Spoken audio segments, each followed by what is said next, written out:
सच्ची सुंदरता क्या है आखिर जान ही गया एक माँ का बेटा। बिरजू ये देख तेरे लिए तेरी जीवन साथी चुनी है मैंने, बेटा देख तो कितनी प्यारी बच्ची है। कहते हुए माँ ने बिरजू के हाथों में लड़की की तस्वीर रख दी। बिरजू ने तस्वीर देखी तो वह कूद कर रह गया। तस्वीर में एक साधारण सी दिखने वाली लड़की की सादगी से सूट सलवार में खड़ी हुई पिक्चर थी और उस पर उसका रंग सांवला था। बस बिरजू गुस्से से बिफर पड़ा। क्या माँ यही मिली आपको मेरे लिए? जानती हैं कि मैं किस कपड़ों के शोरूम में काम करता हूँ। वहाँ एक से एक सुंदर लड़की आती है, रंग इतना साफ और गोरा होता है कि ऐसा लगता है जैसे फिल्मों की हीरोइन सामने खड़ी हुई हो। माँ मैं ऐसी सुंदर लड़की से शादी करूँगा, ऐसे वैसी सांवली सी लड़की से नहीं। अरे जब बाहर निकलूँ तो लोग उसे देखकर जल भूल जाए और माँ सोचे ऐसी सुंदर बहू के साथ जब तुम बाहर या किसी पार्टी फंक्शन में जाओगी तो रिश्तेदार में एक अलग सी रुतबा होगा तुम्हारा। पागल ये रंग रूप भला सुंदरता के कब से मायने बनने लगे? पगले सच्ची सुंदरता तो व्यवहार में मीठी बोले बड़ों का आदर सत्कार करना होती है।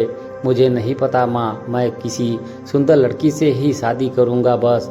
देख बिरजू मेरे एक जानकार सहेली की बेटी है, मैं उसके अनेकों बार मिल चुकी हूँ। जब मिलो मन में घर कर जाती है, इतना प्यार से बोलती है। आदर सत्कार करना अपने से बड़े बुजुर्गों को भी नहीं बल्कि छोटे से भी उसका व्यवहार बेहद मिलनसार है। उस दिन रिक्शे वाले से बड़ी तमीज से बात करते हुए देखा। स्वयं गन्ने का जूस पीने से पहले उस रिक्शे वालों को भी लेकर दिया। जब मैंने उसकी वजह पूछी तो वह बोली आंटी जी हमारी तरह इन भैया को भी प्यास लगी होगी। बात छोटी सी थी मगर उसने मेरे दिल को छू लिया। मगर गुस्से से भरे बिरजू ने फोटो को टेबल पर पटकते हुए कहा मैं नहीं करूंगा इस लड़की से शादी। इतना कहकर वह अपने कमरे में चला गया। बिरजू ने ठान लिया कि मैं शादी नहीं करूंगा उस सांवली लड़की से, चाहे मुझे घर से भाग जाना क्यों ना पड़े। माँ पीछे पीछे उसके कमरे तक आई और खूब समझाया। उसकी छोटी बहन ने समझाते हुए कहा भैया अच्छी लड़की है, पढ़ी लिखी है, घर के काम काज भी खूब कर लेती है, कल को आपके जीवन में सहयोगी बनेगी और इस जीवन के सफ़र को एक अच्छे साथी की ज़रूरत होती है। मान जाइए ना, एक बार मिलकर तो देखिए फिर फैसला कीजिए। आखिरकार जैसे तैसे बेमन बिरजू लड़की को देखने मिलने के लिए तैयार हो गया। वहीं घर वालों के साथ वह वहां पहुंचा। उसके मन में तय कर लिया था कि वह लड़की को देखेगा भी नहीं और बहाने के बाद में मना कर देगा। लड़की चाय लेकर आई। वह आज भी साधारण कपड़ों में ही थी कि एक सादगी से सूट सलवार पहने हुए बिरजू ने एक दो बार चोरी नज़रों से उसे देखा तो सोचकर गया था कि कोई भी कमी बताकर वो मना कर देगा, मगर उसका व्यवहार सबसे अच्छा था। बातचीत में भी उसने जब बेमन से चाय के साथ पकौड़े खाए तो वह लाजवाब बने थे, जो कि उसी लड़की ने बनाए थे। उसे ऐसी ही स्वादिष्ट व्यंजन बनाकर उसकी माँ की तरह मीठा बोलने वाली पत्नी चाहिए थी। मगर ये सांवली है, मुझे तो किसी फिल्मी हीरोइनों जैसी सुंदर लड़की से ही शादी करनी है। कुछ ही समय में वह लड़की देखने की औपचारिकता पूरी करते हुए वहां से वापस घर लौटे आए। जब माँ बाबूजी और छोटी बहन ने उसकी इच्छा पूछी तो उसने कहा वो बाद में बताएगा। दरअसल उसे सोचने का समय चाहिए था और वो क्या कहकर उस लड़की से शादी को मना कर सके। बिरजू गुस्से से कमरे से निकलकर छत पर पहुंचा। बिना कुछ खाए पिए ही रात भर छत पर पड़े एक टूटे पलंग पर लेटा रहा। जैसे तैसे सुबह हुई। बिरजू शोरूम पर जाने के लिए तैयार हो चुका था, पर आज उसका नाश्ते में कुछ भी खाने का मन नहीं कर रहा था।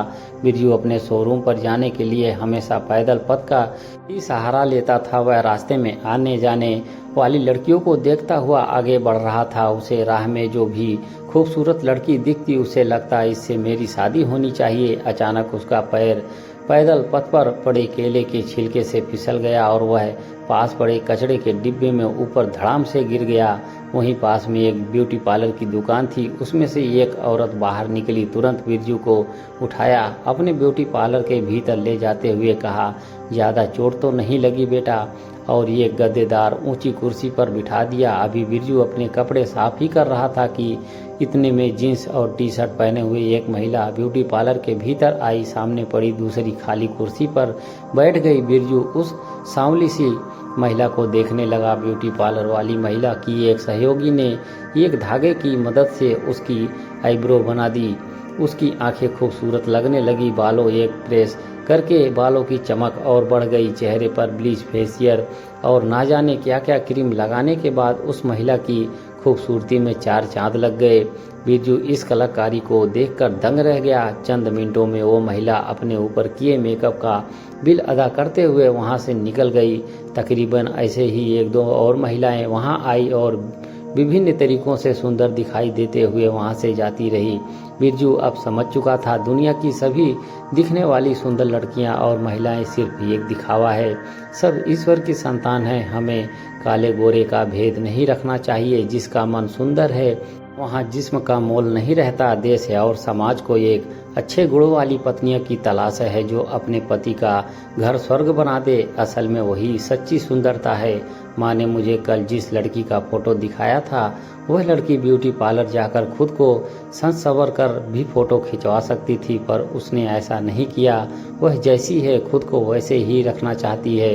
यही उसकी खूबसूरती का खजाना है। बिरजू ने तुरंत अपनी जेब से मोबाइल निकाला और अपनी माँ को फ़ोन कर कहा, माँ मुझे वो लड़की पसंद है, सचमुच वो सुंदर है, बहुत सुंदर। आप रिश्ते के लिए हाँ कर दीजिए कहकर मुस्कुराते हुए मोबाइल कट कर जेब में रख लिया और ब्यूटी पार्लर वाली महिला को दोनों हाथ जोड़कर धन्यवाद करते हुए अपने शोरूम की ओर बढ़ गया। दोस्तों, आपकी क्या राय है कमेंट बॉक्स में ज़रूर बताएं। धन्यवाद।